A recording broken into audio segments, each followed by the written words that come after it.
Abrimos nuestras Biblias en el Evangelio de Marcos, capítulo 14.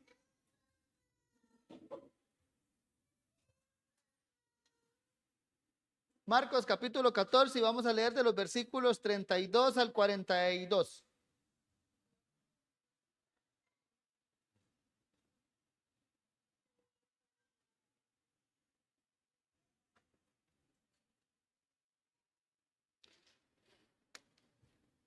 Marcos, capítulo 14, versículos 32 al 42.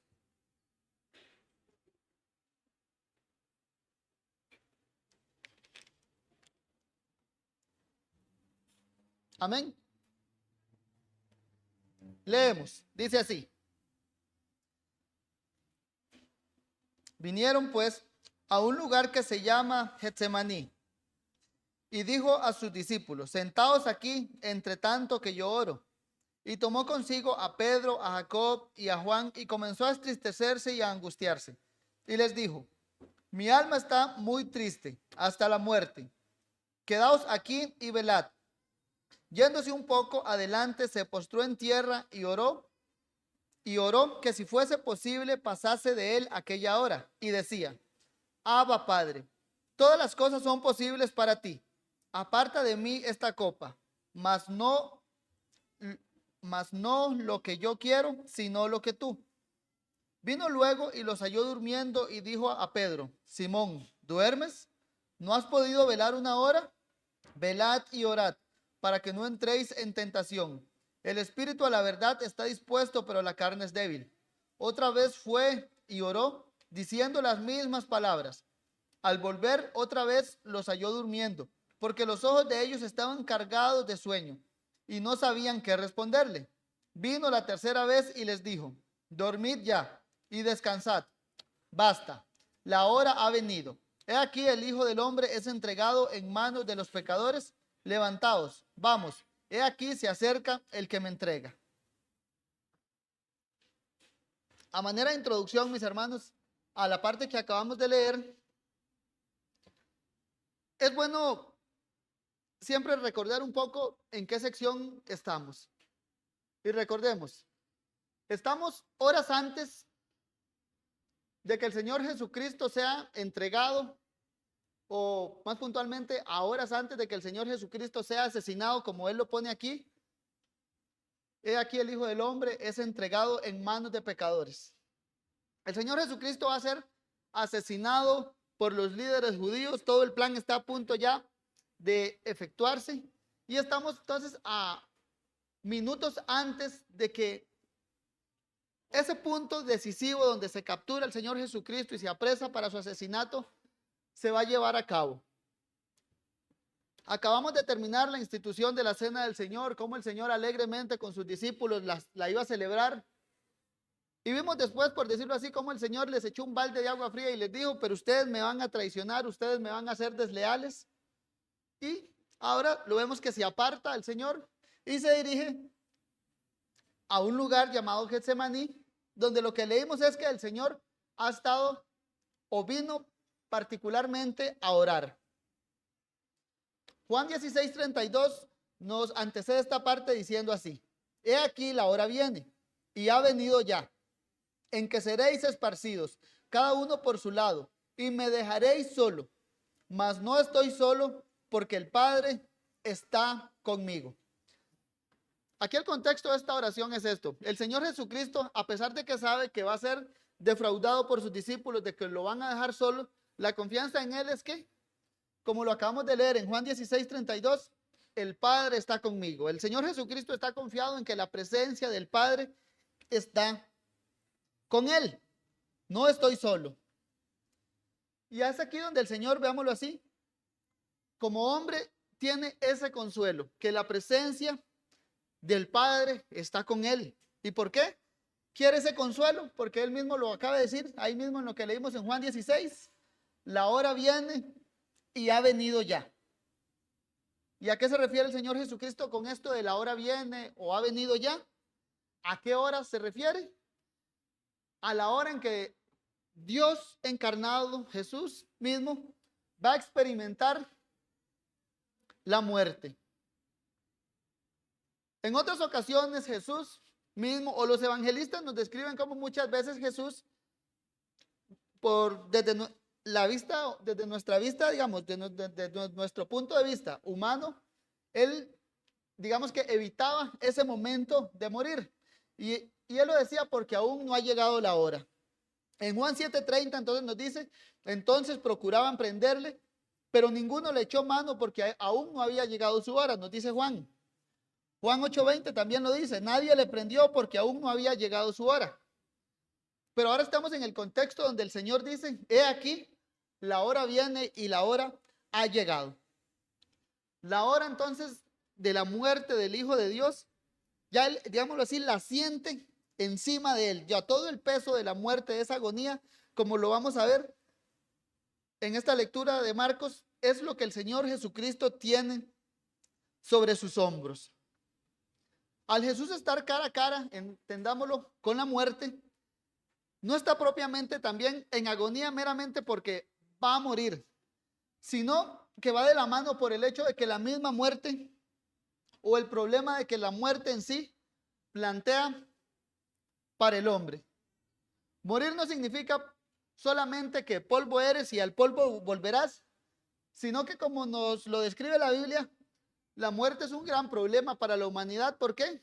Porque la muerte es el salario del pecado. Como lo describe Santiago 1:15, la muerte es el hijo o el engendro del pecado. El pecado siendo consumado, dice, da a luz muerte. Entonces, el gran problema que plantea la muerte en sí para la humanidad y contra el que el Señor Jesucristo está aquí cara a cara, no es sencillamente la sentencia de polvo eres y al polvo volverás, sino que está cara a cara ante ese problema que es morir como culpable. Cuando un hombre muere, no simplemente entonces vuelve al polvo, sino que le está llegando el salario merecido por su pecado. La muerte entonces anuncia a la humanidad que de manera general todos hemos pecado, que somos criaturas rebeldes ante Dios, y la evidencia puntual de eso es que la muerte está presente. Como humanos somos criminales delante del Señor porque la paga del pecado es la muerte. Y eso, en el Señor Jesucristo, Él como representante de esa humanidad pecadora, a pesar de que Él nunca pecó, a pesar de que Él no es merecedor de la muerte, sí se va a enfrentar a esa muerte como pecador. Como lo dice Romanos 8, el Señor Jesucristo vino en semejanza de carne de pecado.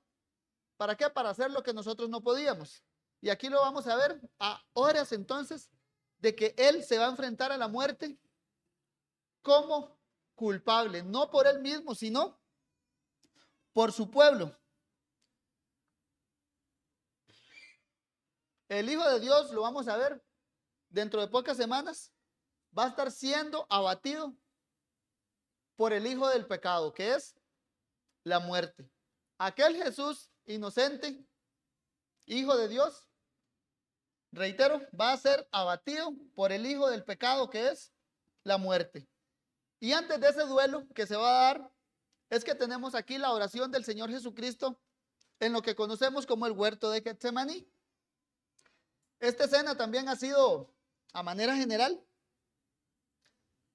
digamos, inspiradora de muchas obras de arte, de canciones, pinturas, poemas.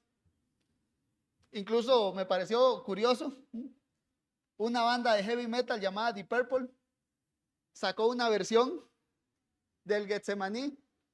El cantautor español Camilo Sesto sacó su versión de Deep Purple de Getsemaní. Y a lo que voy es que esta escena ha inspirado a muchas personas, creyentes e incrédulos, ¿a qué? A cómo el hombre, en particular el hombre Dios enfrentó la muerte, enfrentó los momentos antes de su muerte. Y más porque se ve un contraste entre cómo muchos, veámoslo así, muchos creyentes han enfrentado la muerte a lo largo de los siglos y cómo el Señor Jesucristo, particularmente antes de morir, ¿cuál era su actitud? Y ha sido motivo de inspirar muchas obras de arte o canciones por el hecho de que, mientras podemos ver que en la historia cristiana muchos hermanos nuestros morían cantando salmos, morían con una sonrisa, morían felices, tenemos al Señor Jesucristo a horas antes de su muerte, no cantando salmos, no feliz, sino, como lo vemos, en agonía. Y él decía, estoy triste hasta la muerte. Y para entrarnos un poco en eso, vamos a ver el día de hoy 3 puntos sencillos, mis hermanos. En el pasaje hay 3 oraciones. Y vamos a centrarnos particularmente en la parte más extensa, que es en la primera oración. Y de la primera oración vamos a ver, 1, el corazón de nuestro Señor Jesucristo mostrado en agonía. 2, vamos a ver la definición de la copa que vemos aquí. Y 3, la voluntad de Dios que prevalece.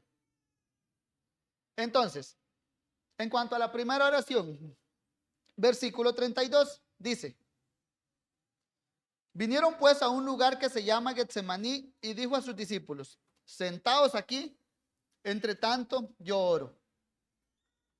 Nos dice entonces la ubicación. Vinieron a un lugar llamado Getsemaní. Tradicionalmente nosotros lo conocemos como el huerto de Getsemaní. ¿Por qué? Porque otros evangelistas nos lo describen como un huerto. Juan en el capítulo 18, versículos 1 y 2, lo dice así: habiendo dicho Jesús estas cosas, salió con sus discípulos al otro lado del torrente de Cedrón, donde había un huerto, en el cual entró con sus discípulos, y también Judas, el que le entregaba.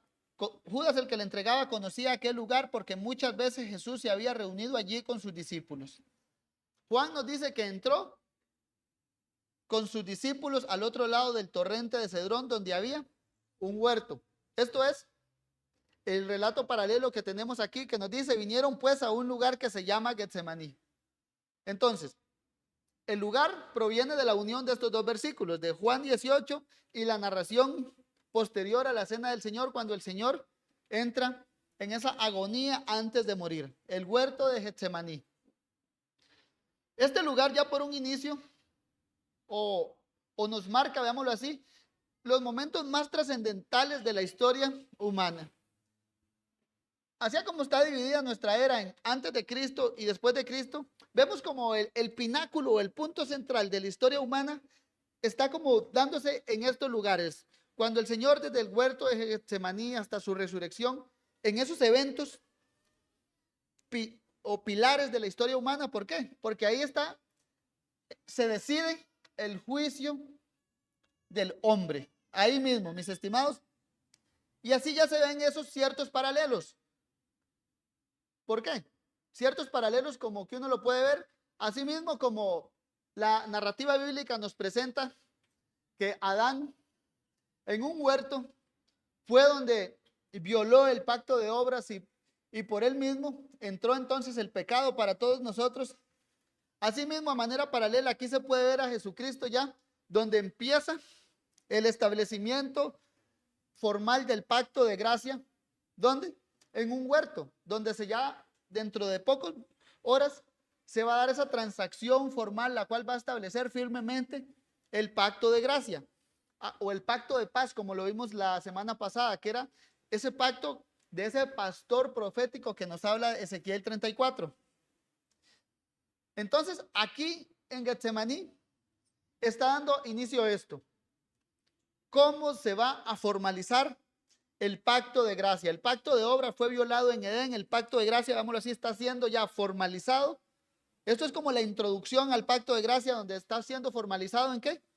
En Jesucristo, donde Jesucristo va a ser hecho maldición por pecadores como nosotros. La maldición que entró en el mundo ahora va a ser sacada afuera por medio de lo que está a punto de iniciar aquí en este jardín. ¿Y cómo empieza? Con el Señor Jesucristo diciendo a sus discípulos: sentados aquí, entre tanto yo oro. ¿Qué quería hacer Jesús antes de su muerte? sabiendo que la hora había llegado, orar. Dijo, sentados aquí, entre tanto, yo oro. ¿Por qué quería orar? Porque como leímos en Juan 16, el corazón del Señor Jesucristo estaba esperanzado en, me dejaréis solos, mas no estoy solo porque el Padre está conmigo. Nuestro Señor, a las vísperas de su muerte, entonces tenía su confianza en que el Padre estaba con él, en la compañía paternal. Y por ende, lo que quería hacerles orar. Algo que caracterizó al Señor Jesucristo fue eso, su vida de oración. Uno lee constantemente en los evangelios que se levantaba muy temprano a orar. Juan 16 nos dice que se reunía aquí constantemente con sus discípulos, posiblemente a lo mismo, a orar. Horas antes de su muerte lo vemos aquí reunido con sus discípulos haciendo lo que más hacía, orar. E incluso cuando estaba clavado en la cruz, recordemos cómo le oraba. En tus manos encomiendo mi espíritu. Creo que esto a la vez presenta un reto para nosotros y un contraste cuando nos preguntamos cómo está nuestra vida de oración o qué tanto priorizamos nuestros tiempos de oración si nos comparamos con el Señor Jesucristo. Y para lo mismo creo que vergonzosamente salimos, nos hace falta mucho que aprender a orar. Pero ahora bien, ¿qué era lo que oraba el Señor Jesucristo? Recordemos que muchas veces algunos hermanos definen la oración como un derramar nuestro corazón delante del Señor. Así que esto es lo que hace el Señor Jesucristo aquí. Él como Dios encarnado, como mediador entre Dios y los hombres, viene y derrama delante de su Padre, ese que estaba con él, derrama lo que había en su corazón. ¿Y qué era lo que había en el corazón del Salvador? Leamos el verso 33 y 34. Dice, y tomó consigo a Pedro, a Jacob y a Juan y comenzó a entristecerse y a angustiarse. Y les dijo, mi alma está muy triste hasta la muerte. Quedaos aquí y velad. El corazón del Señor Jesucristo, como lo vemos entonces, estaba cargado. Jesús como verdadero hombre, como completo hombre, él manifestaba esas características que los teólogos llaman, Jesús tenía un alma humana. Es como esa parte volitiva de donde sale, digamos, nuestra voluntad, nuestras ganas, donde ese centro sentimental o de emociones que todos tenemos. Jesús tenía en ese sentido un alma humana, se alegraba, se entristecía. Como lo vemos aquí, se angustiaba. Tenía una angustia tan profunda que lo vemos descrito en las palabras de Marcos. Mi alma está muy triste hasta la muerte. Ya era un grado de tristeza al que nos quiere denotar aquí el evangelista, es grande. Es como tristeza de muerte. Nos lo describe Lucas como que sudaba gotas de sangre, sudaba rojo, por decirlo así. ¿Y por qué estaba angustiado? Recordemos, porque iba a experimentar la muerte y lo que esta misma implica para la humanidad. Iba a enfrentar ese gran problema de morir como culpable y todavía, veámoslo así, a pesar de él no ser culpable. Y eso a Jesús como hombre entonces le traía angustia. Jesús tenía agonía. El engendro del pecado iba a venir sobre él y por ende lo que esto significa, la separación de Dios iba a venir sobre él. Aquel que nunca pecó iba a conocer entonces el castigo del pecado. Y por causa de saber eso, Jesús estaba muy triste y triste hasta la muerte. El inicio de la frase, hecho por nosotros maldición, creo que lo vemos aquí latente. Jesús va a ser hecho maldición y por ende estaba angustiado, mis hermanos. Y aquí Jesús iba a experimentar una de las consecuencias más tristes de la muerte o del pecado mismo, que es la separación de Dios. Recordemos la narrativa de Génesis. Adán pecó y ¿qué pasó? fue expulsado de la presencia de Dios. Dios los echó del Edén. Isaías 59:2 lo dice así: pero vuestras iniquidades han hecho división entre vosotros y vuestro Dios, y vuestros pecados han hecho ocultar de vosotros su rostro para no oír. El profeta Isaías lo pone así: vuestros pecados han hecho división entre vosotros y vuestro Dios. Vuestros pecados han hecho ocultar de vosotros su rostro. Por un lado vemos que Jesús estaba confiado en que mi Padre, no, yo no estoy solo porque mi Padre está conmigo. Pero por otro lado, Jesús está previo a experimentar esa separación de la comunión con Dios que el pecado causa. Y ahí ya podemos entender cómo el Hijo de Dios Santo, aquel que la presencia de Dios estaba sobre él, que el Espíritu de Dios le fue dado sin medida, iba a experimentar en alguna manera ese efecto de separado de Dios. Al punto que el Señor Jesucristo clamaba en la cruz, como decía el mismo Salmo: Dios mío, ¿por qué me has desamparado? Experimentó lo que es estar separado de Dios. Cuando lo veo eso, primero, siempre se me viene a la mente lo que es: quiera Dios si nosotros pudiéramos entender lo que causa el pecado a esa profundidad. ¿Por qué? Porque cada vez que nosotros pecamos, experimentamos eso en alguna medida, la separación con Dios. ¿Por qué? Porque el pecado rompe nuestra comunión con Dios. Mas nosotros, tristemente, no estamos en esa agonía de voy a ser separado de Dios. ¡Qué terrible! Muchas veces nosotros estamos con un corazón duro, mis hermanos. Pero cuando vemos al Señor Jesucristo, al saber que va a ser separado de Dios por causa del pecado, lo vemos triste, en agonía, hasta la muerte. El Señor Jesucristo va a experimentar la separación de cuerpo y espíritu. Va a experimentar la separación de la vida terrenal con la vida espiritual.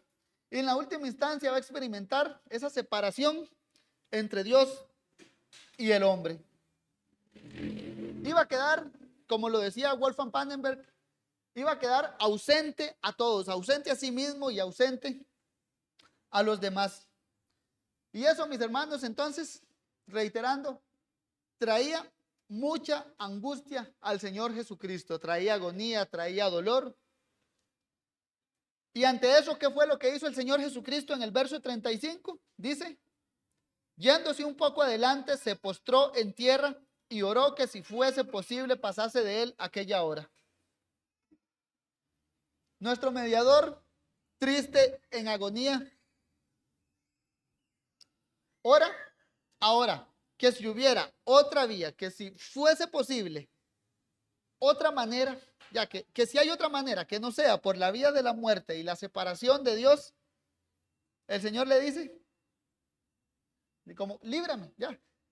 Si es posible que pasase de mí aquella hora. El Señor Jesucristo pidió eso. Y no lo pidió tal vez como muchas veces nosotros oramos, que somos frívolos, secos, dormilones, sino que el Señor abrió su corazón delante de su Padre. Abrió su corazón agónico, su corazón con tristeza, y le dice, si es posible, pasase de él aquella hora, que le pase por alto aquella hora. Hebreos 5:7 nos describe estos momentos así: y Cristo en los días de su carne, ofreciendo ruegos y súplicas con gran clamor y lágrimas al que le podía librar de la muerte, fue oído a causa de su temor reverente. Dice que Cristo en los días de su carne ofrecía ¿qué? Ruegos y súplicas con gran clamor y lágrimas al que le podía librar de la muerte. Aquí creo que tenemos ese ejemplo claro de lo que dijimos de definición de oración cuando hablamos de la oración como un abrir nuestro corazón a Dios, tal cual somos. Abramos nuestro corazón a Dios y oremos. Aquí lo vemos a Jesucristo a sí mismo. Y la oración en sí debe ser así, mis hermanos, una de las cosas más sinceras que el hombre puede hacer con Dios. ¿Por qué? Porque somos un libro abierto delante de Dios y Dios conoce hasta lo profundo de nuestro corazón. Y sencillamente no ocultemos nada. Jesús oraba, como lo vamos a ver nos dicen los evangelistas, con gritos, con lágrimas, con angustia. En su ser había dolor, en su ser había tristeza. Posiblemente, veámoslo aquí, estaba violando muchos estándares humanos sobre la oración, que debe ser así, que debe ser así, que no debe distraer a otros, pero sencillamente Jesús abrió su corazón delante de Dios y oró. Jesús lloraba, temía, estaba angustiado. ¿Y qué hizo? No dudó en expresar a Dios lo que había en su corazón. Y de ahí, mis hermanos, tratemos de aplicarlo siempre y veámoslo. ¿Cuánto más nosotros pecadores no debemos acudir con sinceridad a Dios y con un corazón abierto a orar sencillamente, a clamar a Dios cuando estamos en angustia?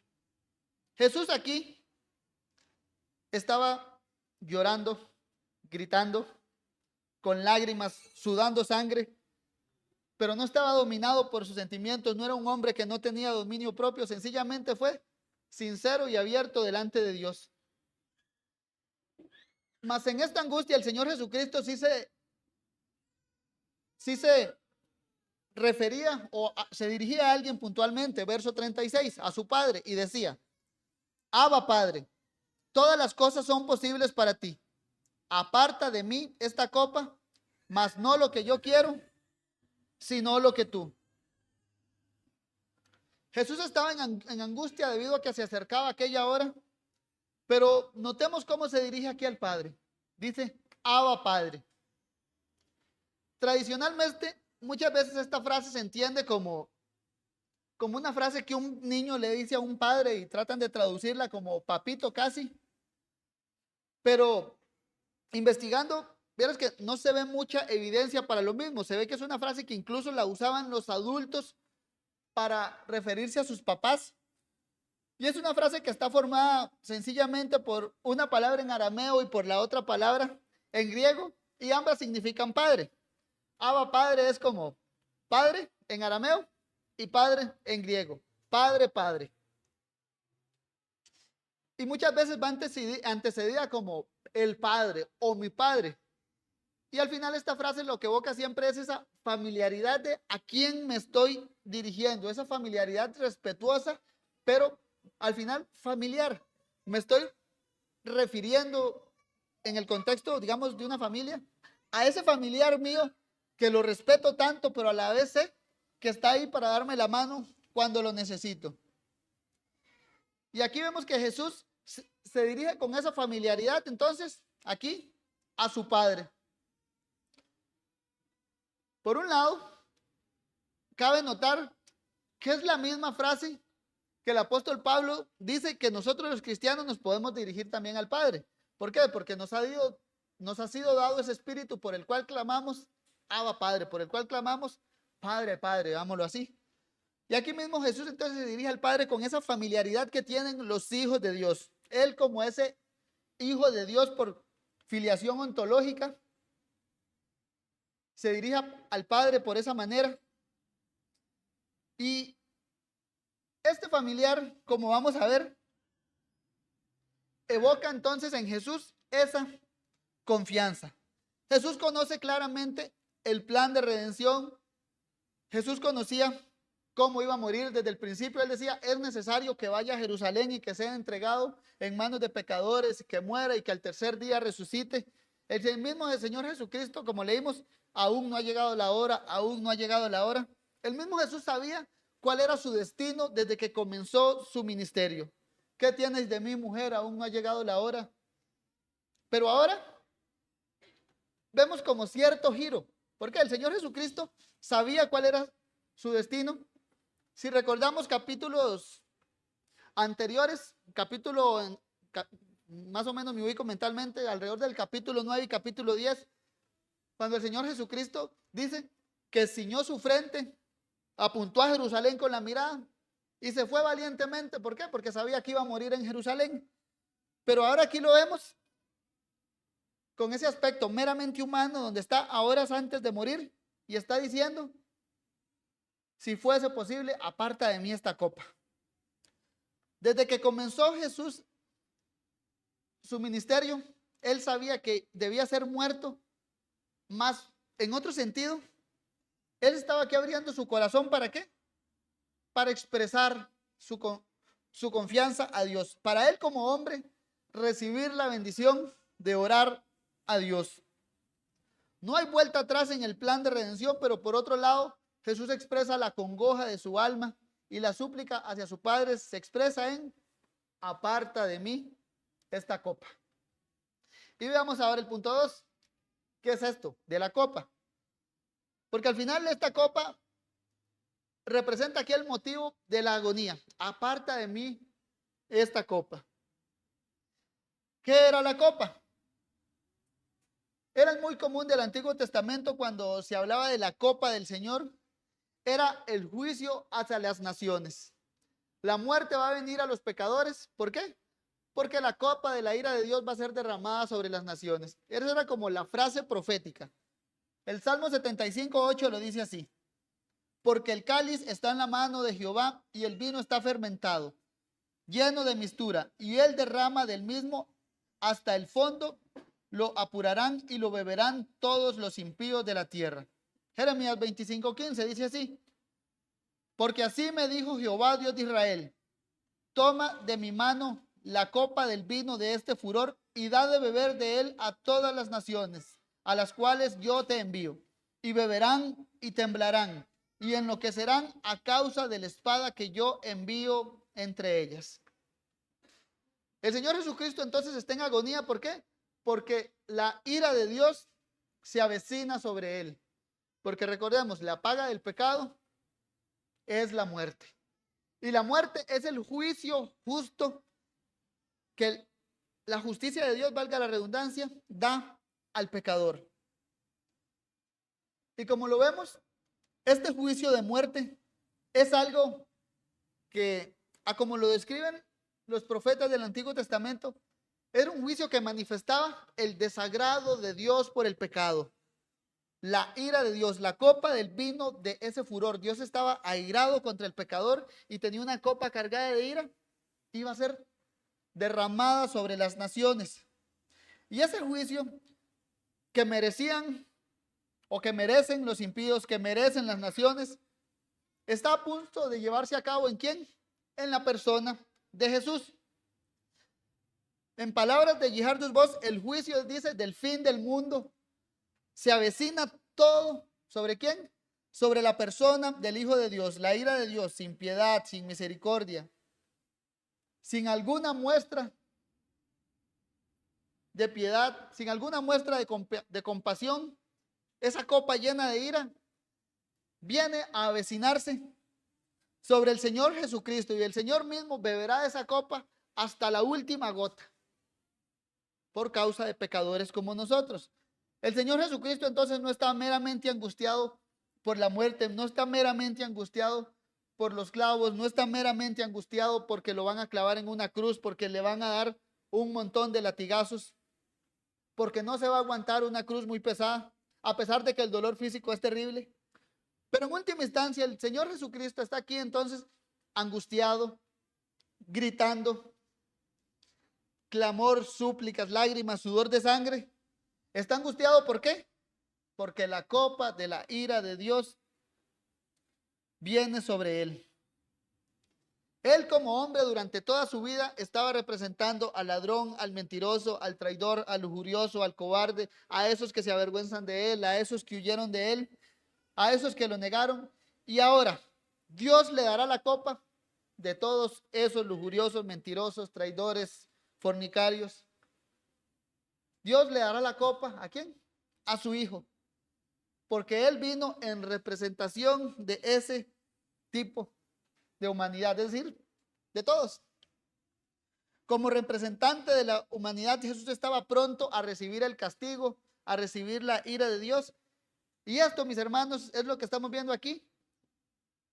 Decía, estoy muy triste y hasta la muerte. ¿Por qué? Porque su comunión íntima con el Padre estaba a punto de sufrir esa triste interrupción. Y eso aún como hombre, lo hacía ver que se identificó con nosotros. ¿Hasta qué? Hasta en nuestros temores, en nuestras angustias. Mas veamos cómo termina.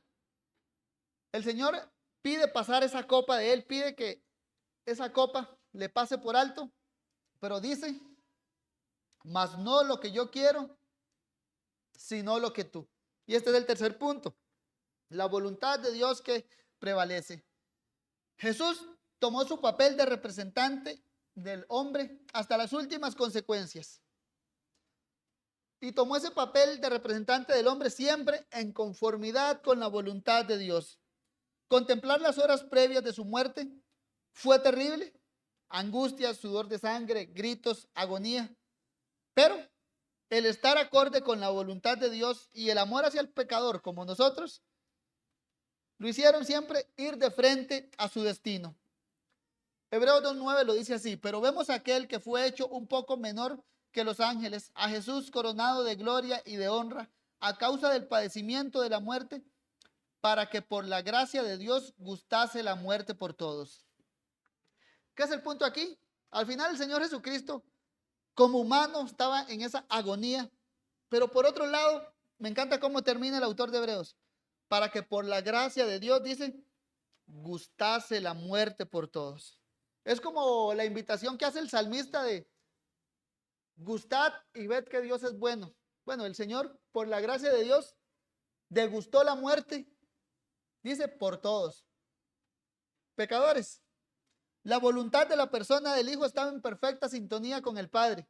Como hombre padeció tristeza, entendámoslo, agonía, sudor, gritos. Pero por otro lado, como Dios, como mediador de Dios y los hombres, siempre estuvo perfectamente alineado a la voluntad de Dios y nunca en oposición a la misma. Más bien, desde la antigüedad se dice que este mismo Mesías, como en el Salmo 48, dice, el hacer tu voluntad, Dios mío, me ha agradado, y tu ley está en medio de mi corazón. Ya el Señor gustó la muerte, degustó la muerte por todos. ¿Por qué? Porque el hacer tu voluntad, Dios mío, me ha agradado, decía desde la antigüedad, mas no sea como yo quiero, sino como tú.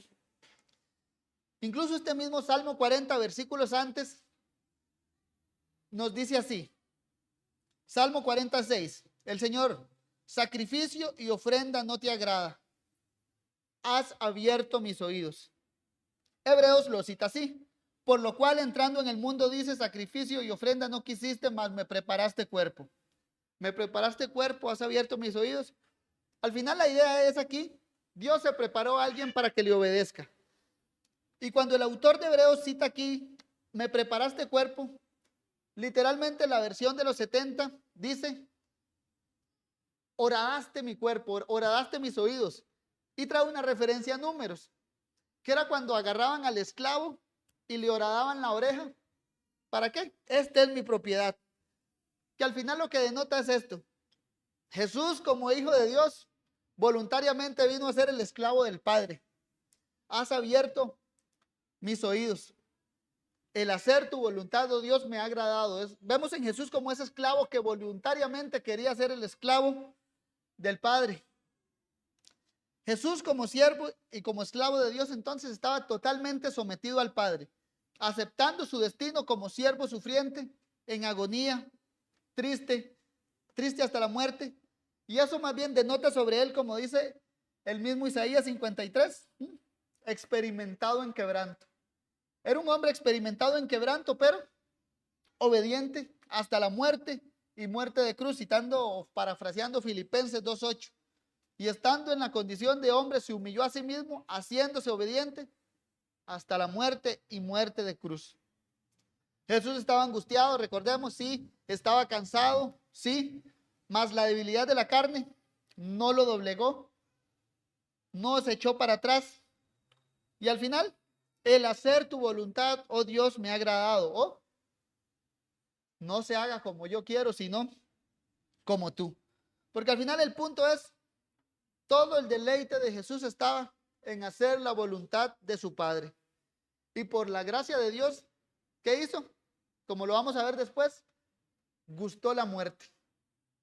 Y aquí, para ir terminando, lo que quiero que entendamos es esto, mis hermanos.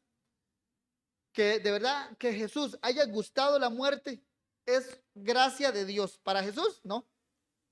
Para pecadores como nosotros. Porque si Jesús no hubiese gustado la muerte, si no hubiera probado la muerte, el perdón de pecados no hubiera llegado hacia nosotros. Y ahí es donde se ve esa gracia de Dios. ¿Por qué? Jesús, el santo, el justo, el que nunca pecó, fue hecho maldición por pecadores como nosotros. Nosotros los desobedientes, los mentirosos, los desleales, los fornicarios, los ladrones. Y él, el sin pecado, murió por esos como nosotros. Así que mis hermanos, para ir terminando, entonces entendamos esto, que la gracia de Dios se manifestó ¿en qué? En que Jesucristo, el Hijo de Dios, quiso morir, degustó la muerte por pecadores como nosotros. Y a la vez también, mis hermanos, de Jesús aprendamos que la oración es prioritaria en nuestras vidas. Jesús oraba al Padre: todas las cosas son posibles para ti. O Cristo en los días de su carne ofreciendo ruegos y súplicas con gran clamor y lágrimas al que le podía librar de la muerte. Jesús aquí estaba orando, mis hermanos, ya, con todo su corazón abierto delante de Dios. Y si hay algo que notamos en la lectura es el silencio del Padre. Jesús pasó toda su vida enseñándole a sus discípulos: pedid y se os dará, pedid y se os dará. Y ahora estamos viendo aquí a Jesús que pidió y no se le dio. Humanamente él pidió: pasa de mí esta copa. Tal vez uno pueda entender un poco o no podamos dimensionar esto. Aquel que decía: pedid y se os dará, todo lo que pidáis en mi nombre el Padre lo dará. Y ahora ese mismo viene, pide. Y un silencio rotundo. Hebreos dice que fue escuchado a causa de su temor reverente, pero no se le respondió. Ahora, y esa no respuesta de Dios estaba alineada con la voluntad de Jesús, porque al final Jesús dijo: hágase lo que tú quieras, Padre. Gracias a Jesús que sí bebió esa copa hasta la última gota, gracias a que Dios no contestó esa oración, es que hay perdón para pecadores como nosotros. Y a la vez, mis hermanos, aprendamos a tener apertura de corazón, como lo decía el Señor Jesucristo. Mi alma estaba muy triste hasta la muerte. ¿Qué hizo Jesús? ¿A quién le dijo eso? A sus discípulos. Él no los vio como alguien inferiores, como alguien a quien él no podía abrir su corazón delante de sus discípulos. No, yo soy el líder de ellos, no me voy a mostrar débil ante ellos, no. Les dijo: mi alma está muy triste hasta la muerte, quedaos aquí. El Señor Jesucristo, antes de su muerte, abrió su corazón a sus discípulos, los vio como alguien confiable, él mismo confiaba en ellos, y a pesar de que él sabía que lo iban a traicionar. ¿Me entienden? La gran confianza, o veámoslo así, que Jesucristo tiene en su iglesia, por gracia de Dios, obvio. Pero veamos ese corazón humano que ama a los suyos, a pesar de los fallos, a pesar de lo torpes que son, abre su corazón y les dice: mi alma está muy triste, quedaos aquí. Y así, mis hermanos, aprendamos de eso, en que nosotros tenemos una familia de la fe en la que podemos apoyarnos, podemos abrir nuestro corazón. Si Jesús, que siendo nuestra cabeza, se apoyó en su iglesia y abrió su corazón y les dijo: estoy triste, aprendamos a lo mismo. Aprendamos a no guardar apariencias, a no creamos que nos van a ver débiles, sino: hermano, estoy triste. Es más, acompáñeme a orar. No hay debilidad de espíritu en eso. Más bien, un espíritu fuerte es aquel que se abre a los demás. Es alguien espiritual, veámoslo así. Él, y es franco, dice: estoy triste hasta la muerte. Aprendamos también, mis hermanos, a ser sinceros entre nosotros. No queramos aparentar que andamos felices, que andamos bien espiritualmente, tal vez cuando en el interior podemos estar devastados. Muchas veces, incluso nosotros, creo que siempre tratamos de disfrazar muchas cosas con un pero. ¿Cómo está, hermano? ¿Cómo le ha ido con X situación? He estado ahí, bla, bla, bla, pero confiando en el Señor. Aquí sencillamente Jesús es, estoy triste hasta la muerte, sin ningún pero. Sencillamente, así estoy.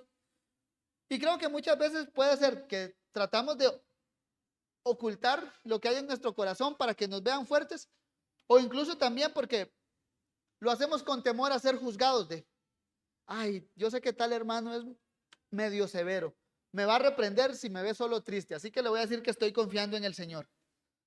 No, seamos literalmente, imitemos a nuestro Señor Jesucristo y abramos nuestro corazón delante de Dios y delante de la iglesia, tal cual. Para eso el Señor nos ha dado hermanos. Y por otro lado, nosotros como hermanos, también sigamos el consejo de Proverbios y tratemos voluntariamente y siendo activos en ganarnos a nuestros hermanos. El que gana almas es sabio. Y no solo liguemos eso al evangelismo, sino liguémoslo al tú y tú. Si yo me gano a mi hermano va a tener esa confianza de abrirme su corazón sin guardar apariencia alguna, sin quererse mostrar fuerte cuando no lo está, sino sencillamente va a venir a mí porque confía en mí o viceversa. Yo voy a ir a mi hermano, ¿para qué? Para apoyarme en él, para que oremos juntos, para que ore por mí. Muchas veces tal vez vamos a estar tan tristes que no vamos a tener ni ánimo de orar, pero otro puede orar por mí. Y si ese otro es creyente, Dios lo escucha. Jesús ora por mí, intercediendo en el cielo. Y aparte, si aquí otros oran por mí, pues imagínense cómo, vamos, así como esa persona va a ser levantada por las oraciones de muchos. Así que procuremos ser un pueblo de oración y a la vez un pueblo de corazón abierto donde nos apoyemos los unos a los otros. Oremos, hermanos. Dios bendito. Gracias, Señor, por traernos a nuestra memoria estas palabras del Señor Jesucristo, cómo oraba en agonía. Y cómo lo hacía, Señor, con temor reverente. Y cómo siempre alineado a tu voluntad, la prefirió sobre todo y gustó la muerte por nosotros para que la vida llegara a pecadores como nosotros. Y te damos gracias por ello, Dios bendito. Ayúdanos, oh Dios, en nuestro caminar cristiano. Ayúdanos a tener estas verdades evangélicas de la cruz de Cristo, de su sacrificio sustitutivo siempre latentes ante nuestros ojos espirituales, para que caminemos firmes en este mundo malo. Bendice, oh Dios, a tu pueblo aquí reunido y ayúdanos siempre a meditar en estas verdades, en Cristo, en su cruz y en cómo Él se ofreció por nuestros pecados. Es en Cristo que te oramos. Amén.